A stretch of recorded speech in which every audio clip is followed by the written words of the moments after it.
have a request before I start. If you have your books with you, please pull those out.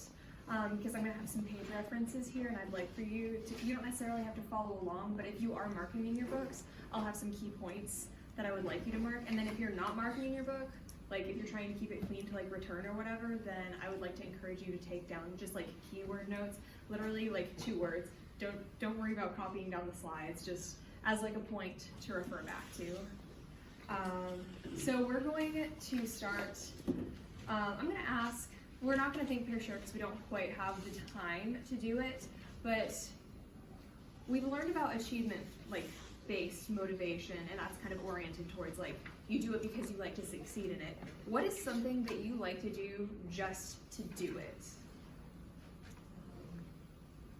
The things we do for fun? Yeah. Video games. Yeah? Play with my dog.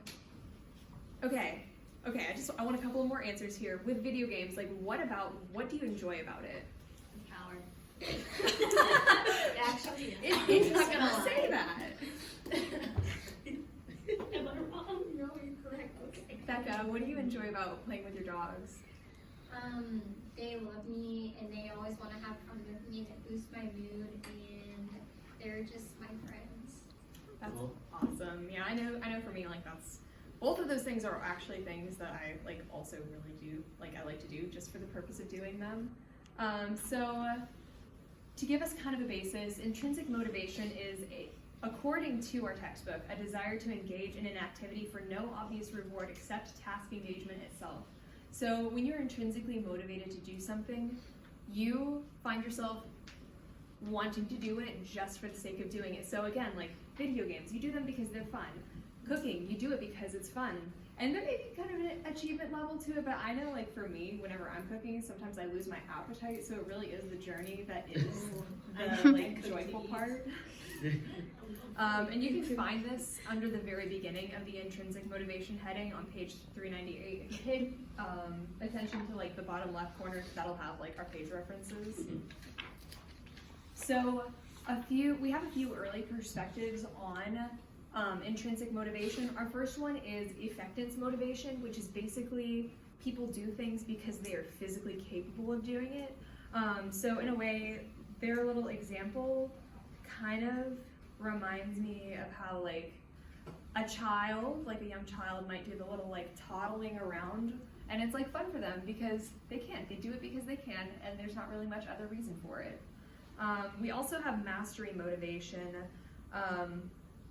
which I would almost say kind of falls under similar lines to achievement motivation, like you do it because you're good at it. And then we finally have incongruity and arousal, which basically means there's a baseline of incongruity that people are happy with, and if it falls out of those lines, people will be motivated to change it. So let's say like if you're going out with your friend and you notice that she has some spinach in her tea, you might be motivated to just like warn her about it and like get rid of it. So some of the currently accepted factors of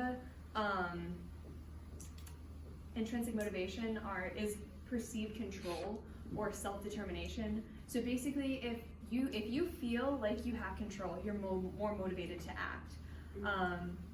If you feel like you have the free time to do video games, if you don't have like a bunch of homework or something, you're more likely to do that. Whereas if you believe you have no control, that's a mistake. You are less motivated to act. I do apologize. Under the second little bullet point, that should be less motivated. And this does fall under learned helplessness. So I believe in the example that the book gives, there was a lab study where dogs were put in sort of cages, and there were shocks that they just could not get away from. When they finally were moved to a new setting, they still didn't make any moves to escape because they were afraid of the shocks. So they continued to not try to act. So according to page 403, Lepper and Hodel, there are 4 sources of intrinsic motivation, and they are challenge, curiosity, control, and fantasy. So you might be motivated to do something because it sounds difficult. Like I might be motivated to maybe take the big uphill on Krebs cycle on my mountain bike because it's challenging, or I might do it because I want to see what's up there. I might do it because I want to feel, you know, the wind in my hair, and have like the control over my movements. Or I might bike up it because maybe I think that I look cool and I'm just imagining people watching me and I'm like, wow, cool biker. So we do not have time to continue with this activity, but with more time we would analyze this poem to kind of talk about the impact of intrinsic motivation on it. But I'm just going to give like a little brief rundown of what I see from here. So, pardon? Okay. So the speaker in this poem uses the round wheel because they enjoy using the round wheel, and it ends up impacting people better, like the people around them. And this is in the context of like an office workspace, so it may not necessarily apply to study habits, but it does apply to how self-motivated working impacts other people. And then this is another activity that we don't have time for. I would just want a brief written paragraph about like something you enjoy, things that you have to do, the things that you like to do, the things that you don't like to do out of that list, and then what makes them unpleasant or undesirable, and then what you could do to make them better.